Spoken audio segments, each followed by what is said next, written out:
Hello and welcome to achievers academy. ನಾನು ನಿಮ್ಮ ಪ್ರೀತಮ್. ಇವತ್ತಿನ ದಿನಪತ್ರಿಕೆಗಳ ವಿಶ್ಲೇಷಣೆಗೆ ಸ್ವಾಗತ. ಇವತ್ತಿನ ಸಂಚಿಕೆಯನ್ನು ಪ್ರಾರಂಭ ಮಾಡೋಣ. ಮೊದಲನೇ ಸುದ್ದಿ ಹೇಳುತ್ತೆ, WHO ದೇಣಿಗೆ ಸ್ಥಗಿತ ಪ್ರಹಸನ ಅಂತೇಳಿ.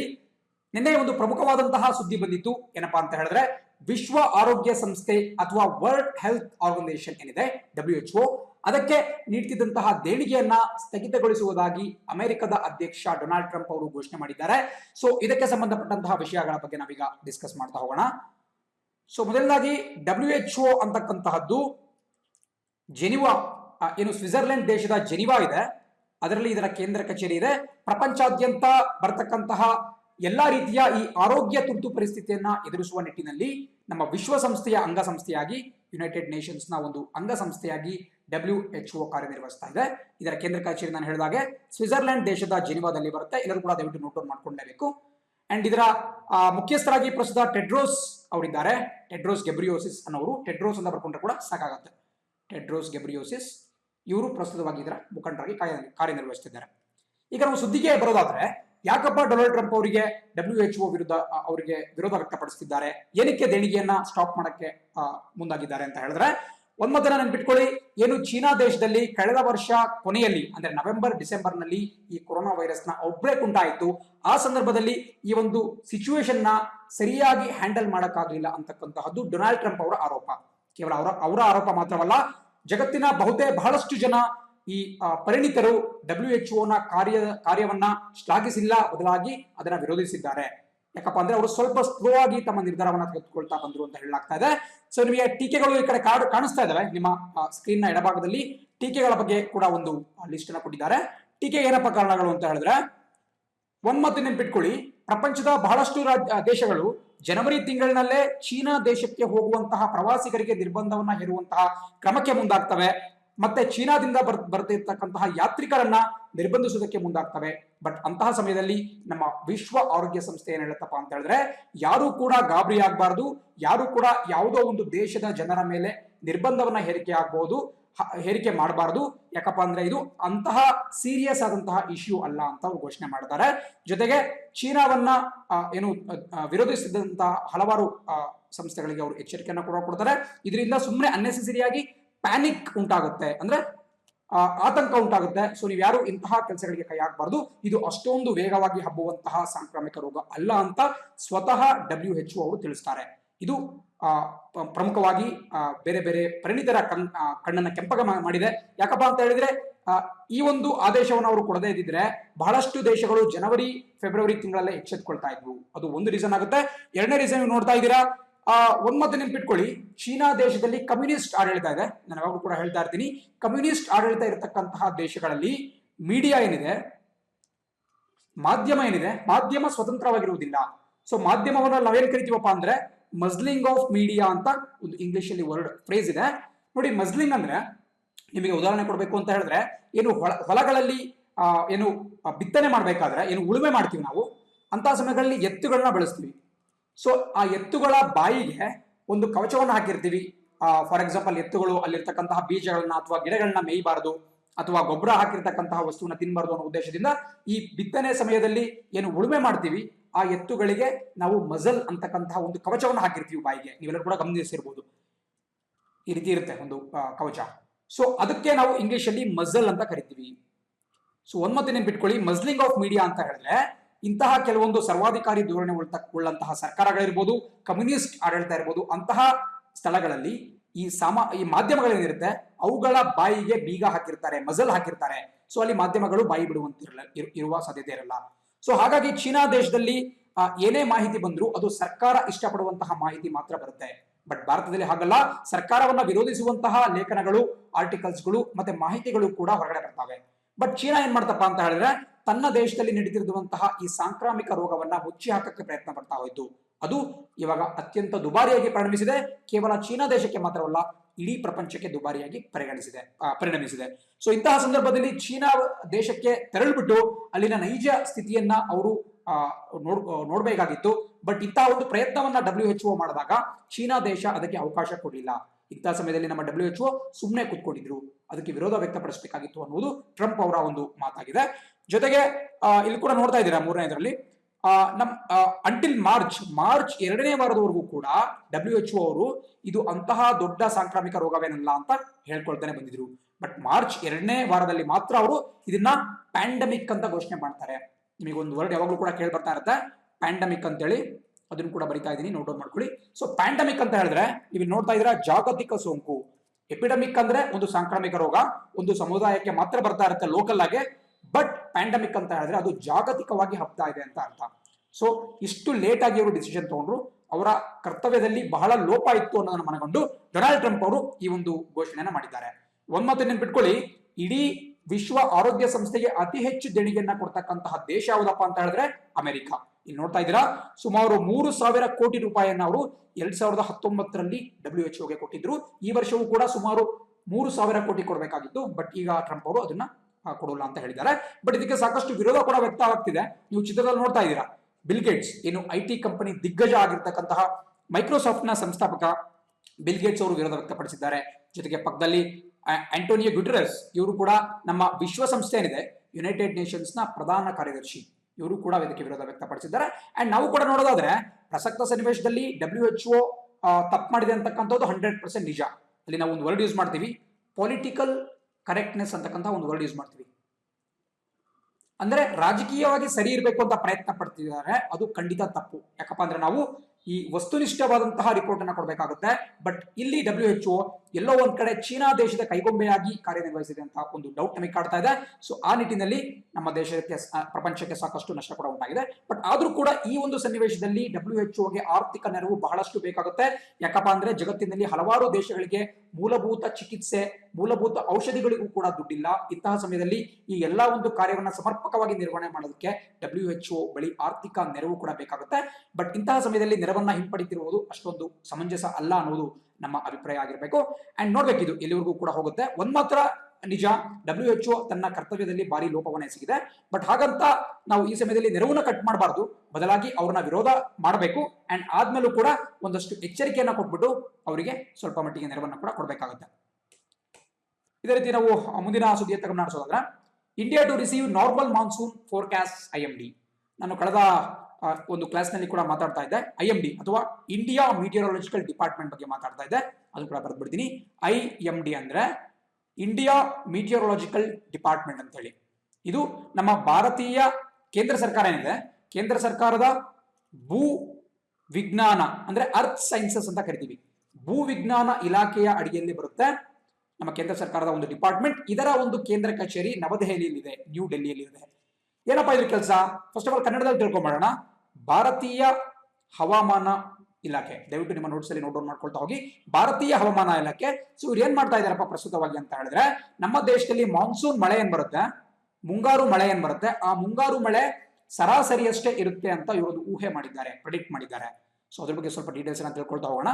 ಸೊ ಬಹಳ ಜನಕ್ಕೆ ಕನ್ಫ್ಯೂಷನ್ ಇರ್ಬೋದು, ಏನಪ್ಪಾ ಇದು ಸರಾಸರಿ ಸರಾಸರಿ ಅಂದ್ರೆ ಏನು ಅಂತ. ಅಂದ್ರೆ ಕಳೆದ ವರ್ಷದ 2019ರ ಮಳೆಯನ್ನ ಕಂಪೇರ್ ಮಾಡ್ತಾರೋ ಅಥವಾ 2015ರ ಮಳೆಯನ್ನ ಕಂಪೇರ್ ಮಾಡ್ತಾರೋ, ಒಂದ್ ಮಾತು ನೆನ್ಪಿಟ್ಕೊಳ್ಳಿ, ಯಾವಾಗ್ಲೂ ನಾವು ಇಲ್ಲಿ ನಿಮಗೆ ಕಾಣಿಸ್ತಾ ಇರೋ ಪ್ರಕಾರ ಲಾಂಗ್ ಪೀರಿಯಡ್ ಅವರೇಜ್ ಅಂತ ತಗೊಂತೀವಿ, ಗಣನೆಗೆ ತಗೊಂತೀವಿ, LPA. ದಯವಿಟ್ಟು ಇದನ್ನ ನಿಮ್ಮ ನೋಟ್ಸ್ ಅಲ್ಲಿ ನೋಟ್ ಮಾಡ್ಕೊಳ್ಳಿ, ಬಿಕಾಸ್ ಈ ವಿಷಯಗಳು ನಿಮಗೆ ಪದೇ ಪದೇ ಸಿಗ್ತಾ ಇರಲ್ಲ.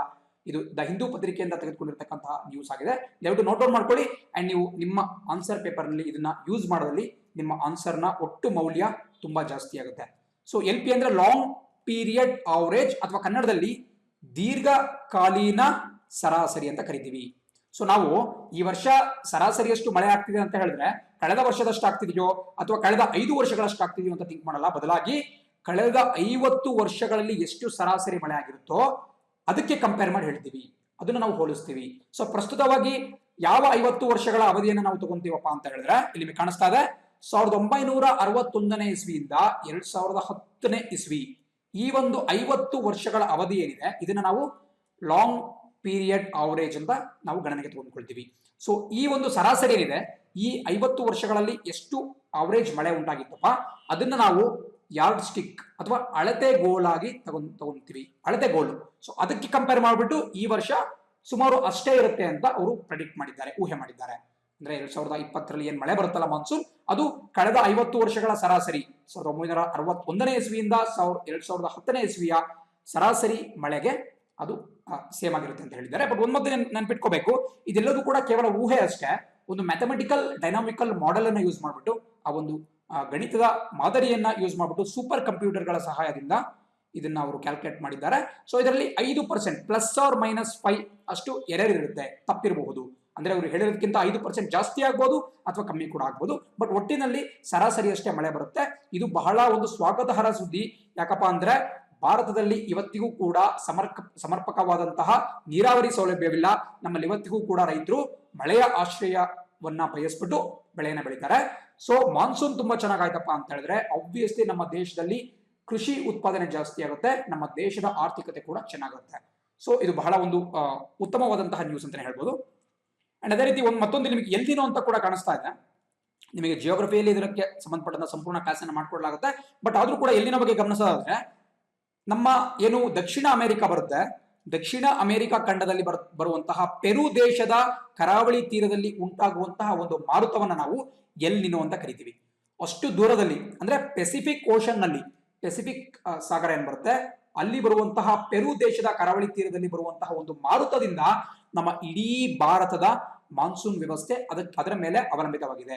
ಸೊ ನಮ್ಮ ಹೆಚ್ಚು ಕಮ್ಮಿ ನಮ್ಮ ಭಾರತದ ಆರ್ಥಿಕತೆಯೇ ಈ ಮಾನ್ಸೂನ್ ಮೇಲೆ ಡಿಪೆಂಡ್ ಆಗಿದೆ. ಅಂಡ್ ಈ ಮಾನ್ಸೂನ್ ಬಂದ್ಬಿಟ್ಟು ಎಲ್ನಿನೋ ಮೇಲೆ ಡಿಪೆಂಡ್ ಆಗಿದೆ.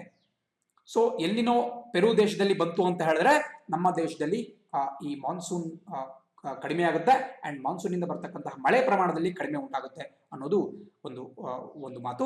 ಸೊ ಈ ಬಾರಿ ಎಲ್ನಿನೋ ಅಷ್ಟೊಂದು ಜಾಸ್ತಿ ಬರೋಲ್ಲ ಅಂತ ಗೆಸ್ ಮಾಡಿದ್ದಾರೆ.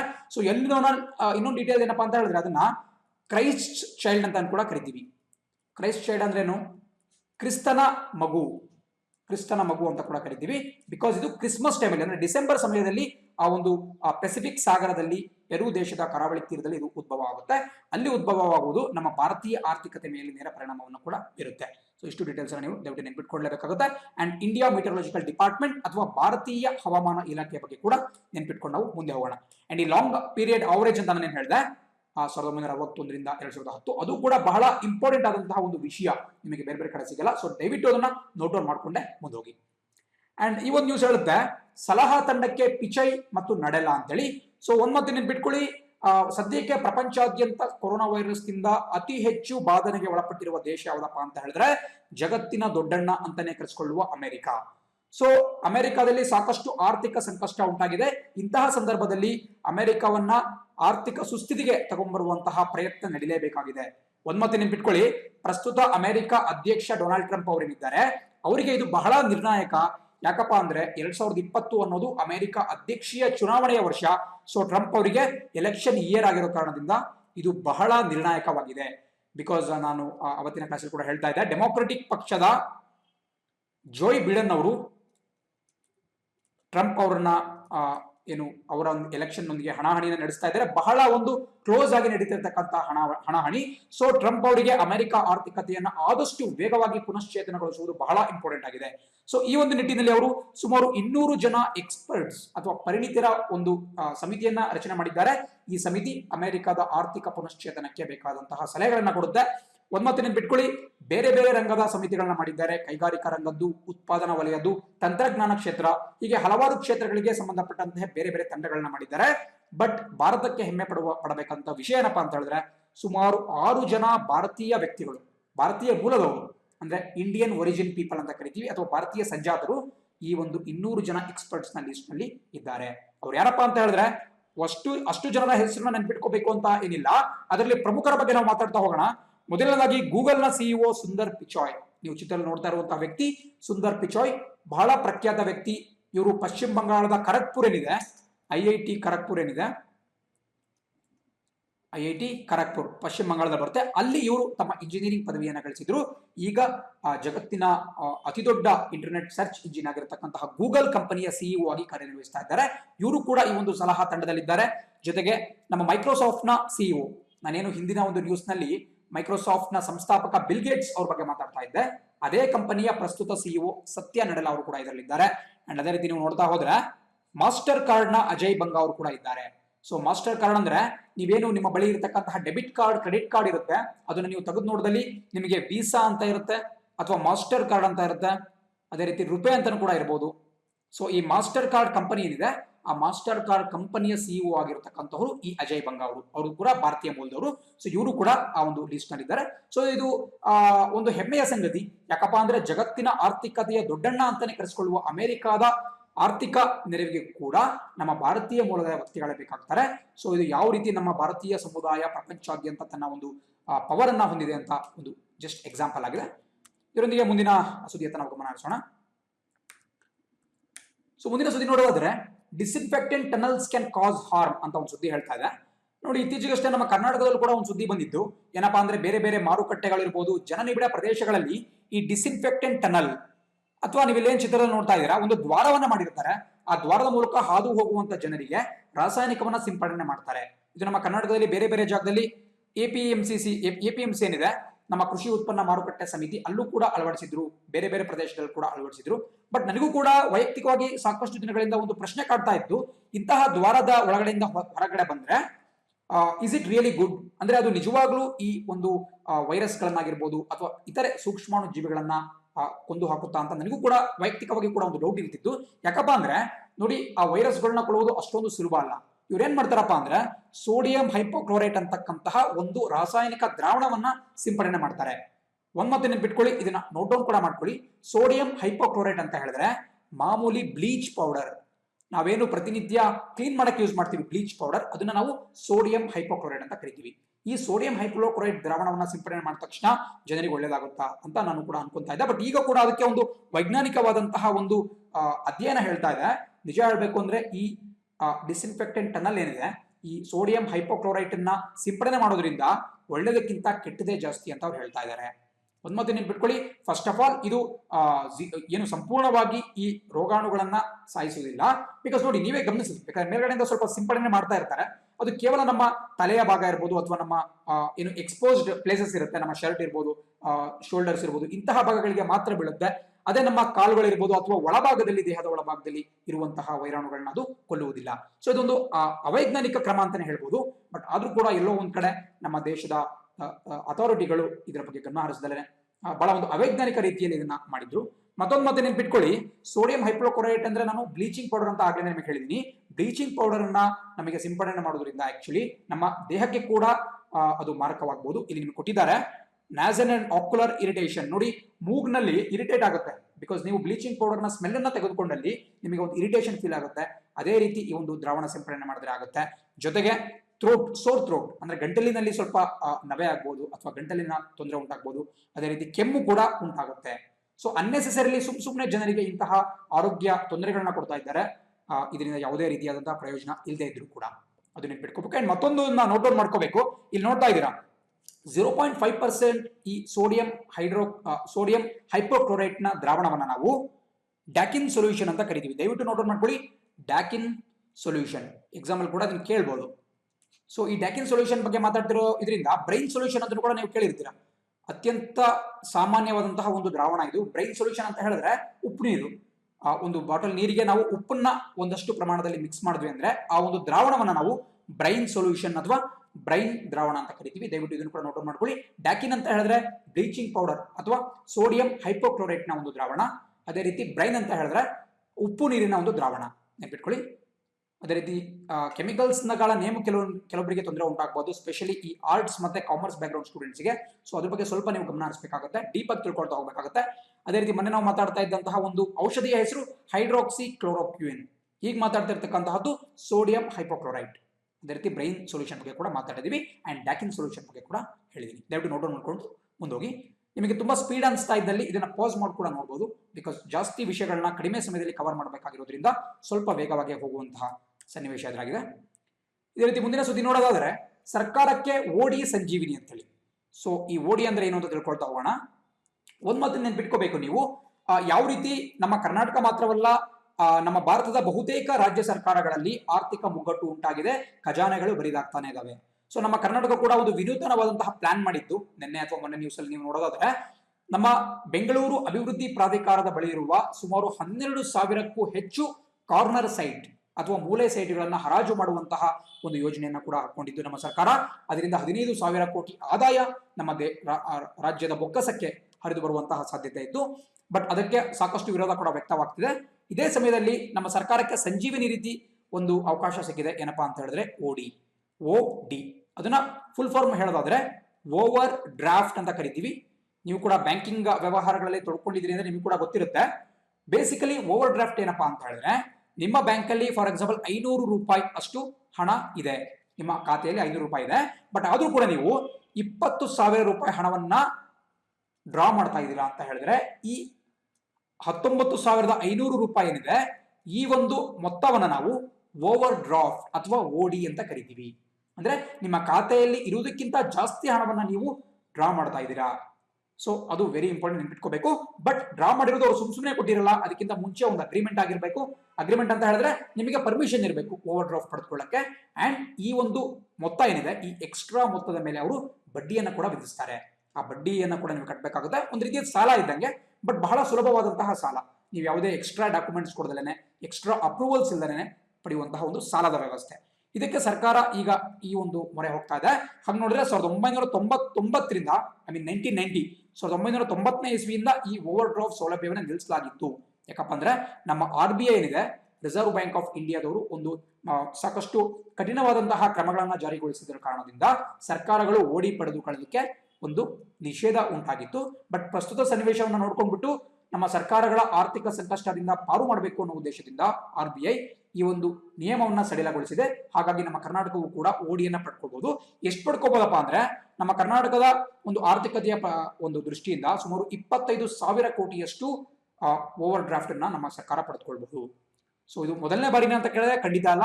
ಕೆಳಗಡೆ ನಿಮಗೆ ಕಾಣಿಸ್ತಾ ಇದೆ, ಹಿಂದೆ ರಾಮಕೃಷ್ಣ ಹೆಗಡೆ ಅವರು ನಮ್ಮ ರಾಜ್ಯದ ಮುಖ್ಯಮಂತ್ರಿಯಾಗಿದ್ದಂತಹ ಸಮಯದಲ್ಲಿ ಕೂಡ ಸತತವಾಗಿ ಬರಗಾಲ ಬಂದ ಕಾರಣದಿಂದ ಅವಾಗ ಕೂಡ ಹಣದ ಒಂದು ಕೊರತೆ ಉಂಟಾಗಿದ್ದು. ಸೊ ಅವರು ಕೂಡ ಈ ಓವರ್ ಡ್ರಾಫ್ಟ್ ಮೊರೆ ಹೋಗಿದ್ರು. ಸೊ ನೆನ್ಪಿಟ್ಕೋಬೇಕು, ಓವರ್ ಡ್ರಾಫ್ಟ್ ಅಂದ್ರೇನು, ಯಾವ ರೀತಿ ಸರ್ಕಾರಗಳು ಇದನ್ನ ಪಡೆದುಕೊಳ್ಬಹುದು ಅನ್ನೋದನ್ನ ಕೂಡ ನೀವು ನೆನ್ಪಿಟ್ಕೋಬೇಕಾಗುತ್ತೆ. ಸೊ ಇದೊಂದು ಜಸ್ಟ್ ನಿಮಗೊಂದು ಐಡಿಯಾ ಅಷ್ಟೇ. ಸರ್ಕಾರಗಳಿಗೆ ಆರ್ಥಿಕ ಮುಗ್ಗಟ್ಟು ಉಂಟಾದಾಗ ಅವರು ಯಾವ ಯಾವ ಮೂಲಗಳಿಂದ ಸಂಪನ್ಮೂಲ ಕ್ರೋಢೀಕರಣಕ್ಕೆ ಅವರು ಮೊರೆ ಹೋಗ್ತಾರೆ ಅಂತ ನಿಮಗೆ ಒಂದು ಎಕ್ಸಾಂಪಲ್ ಗೊತ್ತಾಗ್ತಾ ಇದೆ. ಇದೇ ರೀತಿ ಮುಂದಿನ ಸುದ್ದಿಯನ್ನು ಗಮನಿಸೋದಾದ್ರೆ, ದಾಖಲೆ ಬರೆದ ಆರೋಗ್ಯ ಸೇತು ಆಪ್. ಆರೋಗ್ಯ ಸೇತು ಆಪ್ ಅಂತ ಹೇಳಿದ್ರೆ ನಾನು ಕೂಡ ಇದ್ರ ಬಗ್ಗೆ ಎಕ್ಸ್ಪ್ಲೇನ್ ಮಾಡಿದ್ದೆ. ನಮ್ಮ ನ್ಯಾಷನಲ್ ಇನ್ಫಾರ್ಮ್ಯಾಟಿಕ್ಸ್ ಸೆಂಟರ್ NIC ಏನಿದೆ, ನಮ್ಮ ಕೇಂದ್ರ ಸರ್ಕಾರದ ನ್ಯಾಷನಲ್ ಇನ್ಫಾರ್ಮ್ಯಾಟಿಕ್ಸ್ ಸೆಂಟರ್ ಅವರು ಹೊರಗೆ ತಂದಿರುವಂತಹ ಒಂದು ಆರೋಗ್ಯ ಸೇತು ಅಂತಕ್ಕಂಥ ಒಂದು ಆಪ್ ಇದು. ಇದನ್ನ ಸಂಪೂರ್ಣ ಕೇಂದ್ರ ಸರ್ಕಾರದ ಸ್ವಾಧೀನದಲ್ಲಿದೆ. ಇದು ಏನಕ್ಕಪ್ಪ ಅಂತ ಹೇಳಿದ್ರೆ, ಈ ಕೊರೋನಾದ ಉದ್ದೇಶದಿಂದನೇ ಇದನ್ನು ಜಾರಿಗೆ ತಂದಿದ್ದಾರೆ. ಇದಕ್ಕೆ ಸಂಬಂಧಪಟ್ಟಂತಹ ಸಾಕಷ್ಟು ಮಾಹಿತಿಗಳು ಮತ್ತೆ ಸೌಲಭ್ಯಗಳು ಈ ಆಪ್ ಅಲ್ಲಿ ಒಳಗೊಂಡಿದ್ದಾವೆ. ಬಟ್ ಇವತ್ತಿನ ನ್ಯೂಸ್ ಏನಪ್ಪಾ ಅಂತ ಹೇಳಿದ್ರೆ, ನಿಮಗೆಲ್ಲ ನೆನಪಿರ್ಬೋದು, 2016ನೇ ಇಸ್ವಿಯಲ್ಲಿ ಒಂದು ದೊಡ್ಡ ಸಮೂಹ ಸನ್ನಿ ಉಂಟಾಗಿತ್ತು. ಅಂದ್ರೆ ಒಂದು ಕ್ರೇಜ್, ಸಮೂಹ ಸನ್ನಿ. ಏನಪ್ಪಾ ಅಂತ ಹೇಳಿದ್ರೆ, ನಿಮ್ಗೆ ಕಾಣಿಸಿರ್ತಕ್ಕಂತಹ ಪೋಕಿಮ್ಯಾನ್ ಗೋ ಅನ್ನುವಂತಹ ಒಂದು ಆಪ್ ನೋಡಿ. ನಿಮಗೆ ನೆನಪಿರ್ಬೋದು, ಪೋಕಿಮ್ಯಾನ್ ಗೋ ಅಂತಕ್ಕಂತಹ ಒಂದು ಮೊಬೈಲ್ ಗೇಮ್ ಏನಿದೆ, ಇದನ್ನ ಪ್ರಪಂಚಾದ್ಯಂತ ಜನ ಹುಚ್ಚಿಗೆದ್ದು ಡೌನ್ಲೋಡ್ ಮಾಡ್ತಾ ಇದ್ರು. ಅದು ಇದುವರೆಗೂ ಕೂಡ ಒಂದು ದಾಖಲೆಯನ್ನ ನಿರ್ಮಾಣ ಮಾಡಿತ್ತು. ಸುಮಾರು 19 ದಿನಗಳಲ್ಲಿ 5 ಕೋಟಿ ಜನ ಅದನ್ನ ಡೌನ್ಲೋಡ್ ಮಾಡ್ಕೊಂಡಿದ್ರು. ಬಟ್ ಒಂದ್ ಮಾತೇನಪ್ಪಾ ಅಂತ ಹೇಳಿದ್ರೆ, ಈ ಆರೋಗ್ಯ ಸೇತು ಆಪ್ ಆ ಪೋಕಿಮ್ಯಾನ್ ಗೋ ಆಪ್ ನ ದಾಖಲೆಯನ್ನು ಕೂಡ ಪುಡಿಗಟ್ಟಿ ಪ್ರಪಂಚದ ಒಂದು ಹೊಸ ದಾಖಲೆಯನ್ನ ಬರೆದಿದೆ. ಏನಪ್ಪಾ ಅಂತ ಹೇಳಿದ್ರೆ, ಕೇವಲ 13 ದಿನಗಳಲ್ಲಿ 5 ಕೋಟಿ ಡೌನ್ಲೋಡ್ ಆಗಿದೆ. 5 ಕೋಟಿ ಜನ ಕೇವಲ 13 ದಿನಗಳಲ್ಲಿ ಇದನ್ನು ಡೌನ್ಲೋಡ್ ಮಾಡ್ಕೊಂಡಿದ್ದಾರೆ. ಸೊ ಇದೊಂದು ಪ್ರಶಂಸನಾರ್ಹ ಸಂಗತಿ. ಏನಪ್ಪಾ ಅಂತ ಹೇಳಿದ್ರೆ, ನಮ್ಮ ದೇಶದ ಜನ ಯಾವ ರೀತಿ ಕೊರೋನಾ ಕುರಿತಾಗಿ ಅವರು ಕೂಡ ಸಾಕಷ್ಟು ಕನ್ಸರ್ನ್ ಅನ್ನ ಹೊಂದಿದ್ದಾರೆ, ಜೊತೆಗೆ ನಮ್ಮ ಕೇಂದ್ರ ಸರ್ಕಾರದ ಅಧಿಕೃತ ಮಾಹಿತಿಯನ್ನೇ ಅವರು ನಂಬ್ತಾ ಇದ್ದಾರೆ ಅನ್ನೋದು ಬಹಳ ಉತ್ತಮವಾದಂತಹ ಸಂಗತಿ. ನೀವು ಕೂಡ ನಿಮ್ಮ ಮೊಬೈಲ್ಗಳಲ್ಲಿ ಡೌನ್ಲೋಡ್ ಮಾಡಿಲ್ಲ ಅಂತ ಹೇಳಿದ್ರೆ ಈ ಕೂಡಲೇ ಈ ಆರೋಗ್ಯ ಸೇತು ಆಪ್ ಅನ್ನು ಡೌನ್ಲೋಡ್ ಮಾಡ್ಕೊಳ್ಳಿ. ಜೊತೆಗೆ ಸರಿಯಾದಂತಹ ಅಧಿಕೃತವಾದಂತಹ ಮಾಹಿತಿಗಳನ್ನ ನೇರವಾಗಿ ನಿಮ್ಮ ಮೊಬೈಲ್ ನಲ್ಲಿ ಪಡ್ಕೋಬಹುದಾಗುತ್ತೆ. ಈ ರೀತಿ ಮುಂದಿನ ಸುದ್ದಿನ ನೋಡೋದಾದ್ರೆ, Russian firm to donate $2 million to PM cares ಅಂತಕ್ಕಂಥ ಸುದ್ದಿ ಹೇಳ್ತಾ ಇದೆ. ಒಂದ್ ಮಾತು ನೆನ್ಪಿಟ್ಕೋಬೇಕು ನೀವು, ಇತ್ತೀಚೆಗಷ್ಟೇ ನಮ್ಮ ಕೇಂದ್ರ ಸರ್ಕಾರ ಸ್ಥಾಪನೆ ಮಾಡಿರುವಂತಹ ಹೊಸ ಒಂದು ನಿಧಿ ಇದು. ಇದಕ್ಕಿಂತ ಮುಂಚೆ ನಮ್ಮ ಹತ್ರ ಪ್ರಧಾನಮಂತ್ರಿಗಳ ಡಿಸಾಸ್ಟರ್ ರೆಸ್ಪಾನ್ಸ್ ಫಂಡ್ ಅಥವಾ ಪ್ರಧಾನಮಂತ್ರಿ ವಿಪತ್ತು ನಿರ್ವಹಣಾ ನಿಧಿ ಅಂತ ಒಂದು ನಿಧಿ ಇತ್ತು. ಅದಕ್ಕೆ ದೇಶದ ಎಲ್ಲಾ ಜನರು ಕೂಡ ಅದಕ್ಕೆ ದಾನವನ್ನ ಕೊಡಬಹುದಾಗಿತ್ತು, ದೇಣಿಗೆಯನ್ನ ಕೊಡಬಹುದಾಗಿತ್ತು. ಬಟ್ ಈ ಕೊರೋನಾ ಬಂದ ಮೇಲೆ ಇದೇ ಒಂದು ಉದ್ದೇಶಕ್ಕಾಗಿ ನಮ್ಮ ಪ್ರಧಾನಮಂತ್ರಿ ಮೋದಿಯವರು PM ಕೇರ್ಸ್ ಅನ್ನುವಂತಹ ಹೊಸ ಒಂದು ನಿಧಿಯನ್ನು ಸ್ಥಾಪನೆ ಮಾಡಿದ್ರು. ಇದರ ಫುಲ್ ಫಾರ್ಮ್ ತುಂಬಾ ಇಂಪಾರ್ಟೆಂಟ್ ಆಗುತ್ತೆ. ನೀವು ಇನ್ನೂ ಕೂಡ ಬರ್ಕೊಂಡಿಲ್ಲ ಅಂದ್ರೆ ದಯವಿಟ್ಟು ಬರ್ಕೊಳ್ಳಿ. Citizen assistance in relief and emergency situations fund, PM cares fund ಅಂತ ಕರಿತೀವಿ. ದಯವಿಟ್ಟು ಎಲ್ಲರೂ ಕೂಡ ಇದರ ಒಂದು ಫುಲ್ ಫಾರ್ಮ್ ಬರ್ಕೋಬೇಕಾಗುತ್ತೆ. Citizens assistance and relief in emergency situations. So ಮತ್ತೊಂದ್ಸರಿ ಹೇಳ್ಬಿಡ್ತೀನಿ. C ಅಂದ್ರೆ ಸಿಟಿಜನ್, A ಅಂದ್ರೆ ಅಸಿಸ್ಟೆನ್ಸ್, R ಅಂದ್ರೆ ರಿಲೀಫ್, E ಅಂದ್ರೆ ಎಮರ್ಜೆನ್ಸಿ, S ಅಂದ್ರೆ ಸಿಚುವೇಶನ್. ಅಂದ್ರೆ ಈ ಒಂದು ತುರ್ತು ಪರಿಸ್ಥಿತಿಗಳಲ್ಲಿ ಈ ಏನು ನಮ್ಮ ನಾಗರಿಕರು ಇರ್ತಾರೆ ಅವರ ಸಹಾಯಾರ್ಥವಾಗಿ ಇರತಕ್ಕಂತಹ ಒಂದು ನಿಧಿ ಇದು PM ಕೇರ್ಸ್ ಫಂಡ್. ಬಟ್ ಒಂದ್ ಮಾತು ನೆನ್ಪಿಟ್ಕೊಳ್ಳಿ, ನಮ್ಮ PM ಕೇರ್ಸ್ ಫಂಡ್ ಇರ್ಬೋದು ಅಥವಾ ಇದಕ್ಕಿಂತ ಮುಂಚೆ ಇದ್ದಂತಹ ವಿಪತ್ತು ನಿರ್ವಹಣಾ ನಿಧಿ ಇರ್ಬೋದು, ಅದಕ್ಕೆ ವಿದೇಶಗಳ ಸಂಸ್ಥೆಗಳಿಂದ ನಾವು ಹಣವನ್ನ ಸ್ವೀಕಾರ ಮಾಡ್ತಿರ್ಲಿಲ್ಲ. ಅದಕ್ಕೆ ಯಾರು ಹಣ ಕೊಡ್ಬೋದಪ್ಪ ಅಂತ ಹೇಳಿದ್ರೆ ಕೇವಲ ಭಾರತೀಯ ನಾಗರಿಕರು ಅಥವಾ ವಿದೇಶದಲ್ಲಿರ್ತಕ್ಕಂತಹ ಅನಿವಾಸಿ ಭಾರತೀಯರು ಕೊಡ್ಬೋದು. ಜೊತೆಗೆ ವಿದೇಶದಲ್ಲಿರ್ತಕ್ಕಂತಹ ಕೆಲವು ಲಾಭರಹಿತ ಸಂಸ್ಥೆಗಳು ಅಂದ್ರೆ ಫೌಂಡೇಶನ್ಸ್ ಅಂತ ನಾವೇನ್ ಕರಿತೀವಿ, ಈ ಟ್ರಸ್ಟ್ಗಳು ಮಾತ್ರ ಹಣವನ್ನು ಕೊಡಬಹುದಾಗಿತ್ತು. ಬಟ್ ಇದೇ ಮೊದಲ ಬಾರಿಗೆ ನಮ್ಮ ಸರ್ಕಾರ ವಿದೇಶದ ಸರ್ಕಾರಿ ಸ್ವಾಮ್ಯಕ್ಕೆ ಒಳಪಟ್ಟಂತಹ ಒಂದು ಸಂಸ್ಥೆಯಿಂದ ಹಣವನ್ನ ದೇಣಿಗೆ ರೂಪದಲ್ಲಿ ಪಡಿತಾ ಇದೆ. ಇದು ಬಹಳ ಇಂಟ್ರೆಸ್ಟಿಂಗ್ ಅಂತಾನೆ ಹೇಳ್ಬೋದು. ಬಿಕಾಸ್ ಒಂದ್ ಮಾತು ನೆನ್ಪಿಟ್ಕೊಳ್ಳಿ, 2018ನೇ ಇಸ್ವಿಯಲ್ಲಿ ಏನು ನಮ್ಮ ನೆರೆಯ ರಾಜ್ಯವಾದಂತಹ ಕೇರಳ ಕಂಡು ಕೇಳರಿದಂತಹ ಭೀಕರ ಪ್ರವಾಹ ಪರಿಸ್ಥಿತಿಯನ್ನು ಎದುರಿಸಿತ್ತು. ಅಂತಹ ಸಮಯದಲ್ಲಿ ಹಲವಾರು ಮಧ್ಯಪ್ರಾಚ್ಯ ಅಂದ್ರೆ ಗಲ್ಫ್ ರಾಷ್ಟ್ರಗಳು ಹಣದ ಸಹಾಯವನ್ನ ಕೊಡೋದಕ್ಕೆ ಮುಂದಾಗಿದ್ವು. ಬಟ್ ಅಂತಹ ಸಮಯದಲ್ಲಿ ನಮ್ಮ ಕೇಂದ್ರ ಸರ್ಕಾರ ಹಣಕಾಸಿನ ನೆರವನ್ನ ನಿರಾಕರಣೆ ಮಾಡಿತ್ತು. ಅವ್ರೇನಂತ ಹೇಳಿದ್ರಪ್ಪ ಅಂತ ಹೇಳಿದ್ರೆ, ನಾವು ನಮ್ಮ ಆಂತರಿಕ ಮೂಲಗಳಿಂದಲೇ ಈ ಸಂಪನ್ಮೂಲ ಕ್ರೋಢೀಕರಣ ಮಾಡ್ತೀವಿ, ಹೊರಗಡೆಯಿಂದ ಯಾವುದೇ ಸಹಾಯದ ಅಗತ್ಯತೆ ಇಲ್ಲ ಅಂತ ಹೇಳಿದ್ರು. ಬಟ್ ಇದೇ ಮೊದಲ ಬಾರಿಗೆ ರಷ್ಯಾ ದೇಶದ ರೊಸೊಬೊರೊನೆಕ್ಸ್ಪರ್ಟ್ ಅಂತಕ್ಕಂತಹ ಒಂದು ಸಂಸ್ಥೆ, ಇದು ರಷ್ಯಾದ ಒಂದು ಶಸ್ತ್ರಾಸ್ತ್ರ ಪೂರೈಕೆದಾರ ಸಂಸ್ಥೆ, ಇದು ರಷ್ಯಾದ ಸರ್ಕಾರಿ ಸ್ವಾಮ್ಯಕ್ಕೆ ಕೂಡ ಒಳಪಟ್ಟಿದೆ. ಸೊ ರೊಸೊಬೊರೊನೆಕ್ಸ್ಪರ್ಟ್ ಅಂತಕ್ಕಂತಹ ಒಂದು ಕಂಪನಿಯಿಂದ ಸುಮಾರು 15 ಕೋಟಿ ರೂಪಾಯಿಯನ್ನ ನಮ್ಮ ದೇಶ PM ಕೇರ್ಸ್ ನಿಧಿಗೆ ದೇಣಿಗೆಯನ್ನಾಗಿ ಪಡೆದುಕೊಳ್ಳೋದಕ್ಕೆ ಒಪ್ಪಿಗೆ ಸೂಚಿಸಿದೆ. ಬಹಳ ಇಂಟ್ರೆಸ್ಟಿಂಗ್, ದಯವಿಟ್ಟು ನೆನ್ಪಿಟ್ಕೊಳ್ಳಿ. ನಾನು ಆಗಲೇ ಹೇಳಿದಂಗೆ ಇದುವರೆಗೂ ಕೂಡ ವಿದೇಶಿ ಸರ್ಕಾರಿ ಸಂಸ್ಥೆಗಳಿಂದ ನಾವು ಹಣವನ್ನು ಪಡಿತಾ ಇರಲಿಲ್ಲ. ರೀಸನ್ ಕೆಲವರು ಕೇಳ್ತಾರೆ, ರೀಸನ್ ಏನಪ್ಪಾ ಅಂತ ಹೇಳಿದ್ರೆ, ನೋಡಿ, ಯಾವುದಾದ್ರೂ ಒಂದು ಸರ್ಕಾರದ ಸಂಸ್ಥೆಯಿಂದ ನಾವು ವಿದೇಶದಿಂದ ಹಣವನ್ನು ಪಡೆದ್ವಿ ಅಂದ್ರೆ ಆ ಸರ್ಕಾರದ ಒಂಥರ ಇನ್ಫ್ಲೂಯೆನ್ಸ್ ನಮ್ಮ ಮೇಲೆ ಬರುತ್ತೆ, ಅವರ ಒಂದು ಪ್ರಭಾವ ನಮ್ಮ ಮೇಲೆ ಬರುತ್ತೆ. ಒಂದ್ ಮಾತು ನೆನ್ಪಿಟ್ಕೊಳ್ಳಿ, ಭಾರತ ಅನ್ನೋದು ಮುಂಚೆಯಿಂದನೂ ಕೂಡ, ಸ್ವತಂತ್ರ ಸಿಕ್ಕಾಗಿಂದನೂ ಕೂಡ ಒಂದು ಸ್ವಾಯುತ್ತ ರಾಷ್ಟ್ರ, ಆಟೋನಮಸ್ ನೇಷನ್. ನಾವು ನಮ್ಮ ಡಿಸಿಷನ್ಗಳನ್ನ, ನಿರ್ಧಾರಗಳನ್ನ ನಾವೇ ಸ್ವತಃ ತಗೋತೀವಿ. ಇಂತಹ ಸಮಯದಲ್ಲಿ ವಿದೇಶದಿಂದ ಹಣಕಾಸನ್ನು ನಾವು ಪಡೆದ್ವಿ ಅಂತ ಹೇಳಿದ್ರೆ ಆ ಒಂದು ಸರ್ಕಾರಗಳು ಹೇಳುವುದನ್ನು ಕೇಳ್ಕೊಂಡಿರ್ಬೇಕಾಗುತ್ತೆ. ಆ ನಿಟ್ಟಿನಲ್ಲಿ ನಾವು ಪಡಿತಾ ಇರಲಿಲ್ಲ. ಬಟ್ ಈ ಬಾರಿ ರಷ್ಯಾ ನಮ್ಮ ಮಿತ್ರ ರಾಷ್ಟ್ರ ಆಗಿರೋ ಕಾರಣದಿಂದ ಪ್ರಾಬಬ್ಲಿ ನಮ್ಮ ಸರ್ಕಾರ ಅವರಿಗೆ ಒಂದು ಪರ್ಮಿಷನ್ ಕೊಟ್ಟಿದ್ದಾರೆ. 15 ಕೋಟಿ ರೂಪಾಯಿನ ಅವರು ದೇಣಿಗೆ ರೂಪದಲ್ಲಿ ಭಾರತಕ್ಕೆ ಕೊಡ್ತಾ ಇದ್ದಾರೆ. ಇದೇ ರೀತಿ ಮುಂದಿನ ಸುದ್ದಿಯತ್ತ ನಾವು ಗಮನ ಹರಿಸೋದಾದ್ರೆ, ಸೊ ಈ ಒಂದು ಸುದ್ದಿ ಹೇಳುತ್ತೆ, ಸಾದ್ ವಿರುದ್ಧ ಪ್ರಕರಣ ದಾಖಲು. ಒಂದ್ ಮತ್ತೆ ನೆನ್ಪಿಟ್ಕೊಳ್ಳಿ, ನಾನು ನಿಮಗೆ ಮುಂಚೆ ಕೂಡ ಹೇಳಿದ್ದೆ ಯಾವ ರೀತಿ ನಮ್ಮ ದೆಹಲಿಯ ನಿಜಾಮುದ್ದೀನ್ ಪ್ರದೇಶದಲ್ಲಿ ಇರತಕ್ಕಂತಹ ತಬ್ಲಿಗಿ ಜಮಾತ್ನ ಕೇಂದ್ರ ಕಚೇರಿಯಲ್ಲಿ ಹಲವಾರು ಜನ ಧಾರ್ಮಿಕ ಕಾರ್ಯಕ್ರಮಕ್ಕೆ ಒಟ್ಟುಗೂಡಿದ್ರು. ಅಲ್ಲಿ ಹಲವಾರು ಜನಕ್ಕೆ ಕೊರೋನಾ ಸೋಂಕು ಕಾಣಿಸಿಕೊಂಡು ಸಾಕಷ್ಟು ಜನ ಮೃತ ಕೂಡ ಪಟ್ಟಿದ್ರು. ಆ ಒಂದು ಸಂಸ್ಥೆಯ ತಬ್ಲಿಗಿ ಜಮಾತ್ನ ಪ್ರಸ್ತುತ ಮುಖ್ಯಸ್ಥ ಮೌಲಾನಾ ಸಾದ್ ಕಂದುವಾಲಿ ಅನ್ನುವ ವ್ಯಕ್ತಿ ಏನಿದ್ದಾರೆ, ಅವರ ವಿರುದ್ಧ ಕೇಸನ್ನ ದಾಖಲೆ ಮಾಡಿದ್ದಾರೆ. ಯಾವ ರೀತಿ ಕೇಸಪ್ಪ ಅಂತ ಹೇಳಿದ್ರೆ, ಉದ್ದೇಶಪೂರ್ವಕವಲ್ಲದ ಕೊಲೆ ಪ್ರಕರಣ. ಸೊ ನೋಡಿ, ಇದು ಬಹಳ ಇಂಟ್ರೆಸ್ಟಿಂಗ್. ನಮ್ಮ ಭಾರತೀಯ ದಂಡ ಸಂಹಿತೆ ಏನಿದೆ, ಇಂಡಿಯನ್ ಪೀನಲ್ ಕೋಡ್ ನ section 304, section 304 of Indian penal code, ಭಾರತೀಯ ದಂಡ ಸಂಹಿತೆ, ಇದರ ಪ್ರಕಾರ ಈ ಒಂದು ಏನು culpable homicide not amounting to murder ಅಂತಕ್ಕಂತಹ ಒಂದು ಕೇಸ್ ಕಾಣಿಸ್ಕೊಳ್ಳುತ್ತೆ. ಏನಪ್ಪಾ ಅಂತ ಹೇಳಿದ್ರೆ ನೋಡಿ, culpable homicide not amounting to murder, ಅದನ್ನು ಕನ್ನಡದಲ್ಲಿ ನಾವು ಉದ್ದೇಶಪೂರ್ವಕವಲ್ಲದ ಕೊಲೆ ಅಂತ ಕರಿತೀವಿ. ನೋಡಿ, ಬಹಳ ಬೇರೆ ಬೇರೆ ರೀತಿಯಾದಂತಹ ಕೊಲೆ ಪ್ರಕರಣಗಳಿರ್ತವೆ. ಇಲ್ಲಿ ಒಬ್ಬ ವ್ಯಕ್ತಿಯ ಕೊಲೆ ನಡೆದಿದೆ ನಿಜ, ಒಬ್ಬ ವ್ಯಕ್ತಿಯ ಸಾವು ಆಗಿದೆ, ಅದು ಕೊಲೆನೆ, ಬಟ್ ಅದು ಉದ್ದೇಶಪೂರ್ವಕವಲ್ಲ. ಅಂತಹ ಸನ್ನಿವೇಶದಲ್ಲಿ ಅದನ್ನು ನಾವು ಸೆಕ್ಷನ್ 304 ಅಡಿಯಲ್ಲಿ ಪ್ರಕರಣವನ್ನು ದಾಖಲಿಸಿಕೊಳ್ತಾರೆ ಪೊಲೀಸರು. ಸೊ ಹೋಮಿಸೈಡ್ ಅಂದ್ರೆ ಏನು, ಒಬ್ಬ ವ್ಯಕ್ತಿಯ ಮರಣ ಅಂತೇಳಿ. ಸೊ ಆ ಮರಣ ನಡೆದಿರೋದಕ್ಕೆ ಇವ್ರ ಕಾರಣ ನಿಜ, ಬಟ್ ಇವರ ಉದ್ದೇಶ ಅದಾಗಿರ್ಲಿಲ್ಲ. ಸೊ ಇದು ಬಹಳ ಒಂದು ಸಮಯೋಚಿತ ನಿರ್ಧಾರ ಅಂತಾನೆ ಹೇಳ್ಬೋದು. ಯಾಕಪ್ಪ ಅಂದ್ರೆ ಇದುವರೆಗೂ ನಾವು ಇವರಿಗೆ ಕೊಟ್ಟಂತಹ ಒಂದು ಫ್ರೀಡಮ್, ಅಂದ್ರೆ ಇವರು ಕಾನೂನನ್ನ ಉಲ್ಲಂಘನೆ ಮಾಡಿದ್ರು ಕೂಡ ನಾವು ಏನು ಅವರಿಗೆ ಲೀನಿಯನ್ಸಿ ತೋರಿಸ್ತಾ ಇದ್ವಿ, ಆ ಕಾರಣದಿಂದನೇ ಇಂತಹ ಘಟನೆಗಳು ಮರುಕಳಿಸ್ತಾ ಇದ್ವು. ಬಟ್ ಈ ಬಾರಿ ನಮ್ಮ ಪೊಲೀಸರು ಬಹಳ ಸ್ಟ್ರಿಕ್ಟ್ ಆಗಿರ್ತಕ್ಕಂತಹ ಒಂದು ಕಾಯ್ದೆಯನ್ನು ಅವ್ರ ಮೇಲೆ ಇನ್ವೋಕ್ ಮಾಡಿದ್ದಾರೆ. ಯಾಕಪ್ಪ ಅಂದ್ರೆ ಈ ವ್ಯಕ್ತಿ ತಾನೇ ಕೊಲೆ ಮಾಡಿಲ್ದ ಅಂದ್ರೂ ಕೂಡ ಒಂದಷ್ಟು ಜನರ ಸಾವಿಗೆ ಪರೋಕ್ಷವಾಗಿ ಕಾರಣನಾಗಿದ್ದಾನೆ. ಹಾಗಾಗಿ ಈ ಉದ್ದೇಶಪೂರ್ವಕವಲ್ಲದ ಕೊಲೆ ಯತ್ನ, ಕೊಲೆ ಏನ್ ಕೇಸ್ ಇದೆ ಅದನ್ನು ದಾಖಲು ಮಾಡಿರುವುದು ಅತ್ಯಂತ ಸಮಯೋಚಿತ. ಅಂಡ್ ನಾನು ಈ ತಬ್ಲಿಗಿ ಜಮಾತ್ನ ಇತಿಹಾಸದ ಬಗ್ಗೆ ಕೂಡ ಹೇಳಿದ್ದೀನಿ. ಯಾವ ರೀತಿ ಅದನ್ನ 1926ನೇ ಇಸ್ವಿಯಲ್ಲಿ ಮೊಹಮ್ಮದ್ ಇಲಿಯಾಸ್ ಕಂದ್ವಾಲಿ ಅಂತಕ್ಕಂಥ ವ್ಯಕ್ತಿ ದೆಹಲಿಯ ನಿಜಾಮುದ್ದೀನ್ ನಲ್ಲಿ ಇದನ್ನು ಸ್ಥಾಪನೆ ಮಾಡಿದ್ರು, ಅದನ್ನು ಕೂಡ ಹೇಳಿದ್ದೇನೆ. ಸೊ ಅದನ್ನು ಕೂಡ ನೀವು ನೆನಪಿಟ್ಕೋಬೇಕಾಗುತ್ತೆ, ಯಾವ ರೀತಿ ತಬ್ಲಿಗ್ ಜಮಾತ್ ಕಾರ್ಯನಿರ್ವಹಿಸುತ್ತೆ ಅಂತೇಳಿ. ಅಂಡ್ ಇವತ್ತಿನ ಕೊನೆಯ ಸುದ್ದಿಯತ್ತ ನಾವು ಗಮನ ಹರಿಸೋದಾದ್ರೆ, BCCI post bones IPL indefinitely ಅಂತ ಒಂದು ಸುದ್ದಿ ಹೇಳ್ತಾ ಇದೆ. ಅಂದ್ರೆ ಭಾರತೀಯ ಕ್ರಿಕೆಟ್ ನಿಯಂತ್ರಣ ಸಂಸ್ಥೆ ಇಂಡಿಯನ್ ಪ್ರೀಮಿಯರ್ ಲೀಗ್ ಟೂರ್ನಮೆಂಟ್ ಅನ್ನ ಅನಿರ್ದಿಷ್ಟ ಅವಧಿಗೆ ಮುಂದೂಡಲಾಗಿದೆ ಅಂತ ಘೋಷಣೆ ಮಾಡಿದ್ದಾರೆ. ಸೊ ಈ ಸಮಯದಲ್ಲಿ ನೋಡಿ, ಇದು ನಮ್ಮ ದೇಶದ ಕ್ರೀಡಾ ಆಸಕ್ತರಿಗೆ, ಸ್ಪೆಷಲಿ ಕ್ರಿಕೆಟ್ ಅಭಿಮಾನಿಗಳಿಗೆ ಒಂದು ಬೇಜಾರು ತರುವಂತಹ ಸಂಗತಿಯಾಗಿದೆ. ಬಟ್ ಆದರೂ ಕೂಡ ಸಾಮಾಜಿಕ ಆರೋಗ್ಯದ ದೃಷ್ಟಿಯಿಂದ ಈ ಒಂದು ಕಠಿಣ ನಿರ್ಧಾರವನ್ನ ನಮ್ಮ ಭಾರತೀಯ ಕ್ರಿಕೆಟ್ ಸಂಸ್ಥೆ ತೆಗೆದುಕೊಳ್ಳಲೇಬೇಕಾಯಿತು. ಇದರಿಂದ ಸಾಕಷ್ಟು ಜನರಿಗೆ ಮನೋರಂಜನೆಯಿಂದ ವಂಚನೆ ಆಗ್ತಾ ಇದೆ. ಯಾಕಪ್ಪ ಅಂದ್ರೆ ಈ ಒಂದು ಸಮಯ ಬಂತು ಅಂತ ಹೇಳಿದ್ರೆ, ಏಪ್ರಿಲ್ ಮೇ ಸಮಯ ಬಂತು ಅಂತ ಹೇಳಿದ್ರೆ ಇಡೀ ದೇಶದಲ್ಲಿ ಕ್ರಿಕೆಟ್ ಫೀವರ್ ಇರ್ತಾ ಇತ್ತು. ಎಲ್ಲರೂ ಕೂಡ IPL ನ ನೋಡುವುದಕ್ಕೆ ಉತ್ಸುಕರಾಗ್ತಾ ಇದ್ರು. ಬಟ್ ಪ್ರಸ್ತುತ ಆ ಒಂದು ಸನ್ನಿವೇಶ ಇಲ್ಲ. BCCI ನ ಪ್ರಸಕ್ತ ಮುಖಂಡರು ಮತ್ತೆ IPL ನ ಚೇರ್ಮನ್ ಬಗ್ಗೆ ಕೂಡ ನಾವು ತಿಳ್ಕೊಳ್ತಾ ಮುಂದೆ ಹೋಗ್ಬಿಡೋಣ. ಯಾಕಪ್ಪ ಅಂದ್ರೆ ನೀವೇ ಅದೇ ನ್ಯೂಸ್ ಮಾತಾಡ್ತಿರೋ ಕಾರಣದಿಂದ. ನೋಡಿ, IPL ಏನಿದೆ, ಇಂಡಿಯನ್ ಪ್ರೀಮಿಯರ್ ಲೀಗ್ ಅಂತಕ್ಕಂತಹದ್ದು ಪ್ರಪಂಚದ ಅತ್ಯಂತ ಶ್ರೀಮಂತ cricket tournament, the world's richest cricket tourney ಅಂತ ಕರಿತೀವಿ. ಸೊ ಇದರ ಮುಖ್ಯಸ್ಥರು ಯಾರಪ್ಪ ಅಂತ ಹೇಳಿದ್ರೆ, ಕರ್ನಾಟಕದವರೇ ಆಗಿರ್ತಕ್ಕಂತಹ ಮಾಜಿ ಅಂತಾರಾಷ್ಟ್ರೀಯ ಕ್ರಿಕೆಟ್ ಪಟು ಬ್ರಿಜೇಶ್ ಪಟೇಲ್ ಅವರು. ದಯವಿಟ್ಟು ಇವರ ಹೆಸರನ್ನು ನೋಟ್ ಮಾಡ್ಕೊಳ್ಳಿ, ಕೇಳಿದ್ರು ಕೇಳಬಹುದು ಎಕ್ಸಾಮ್ಗಳಲ್ಲಿ.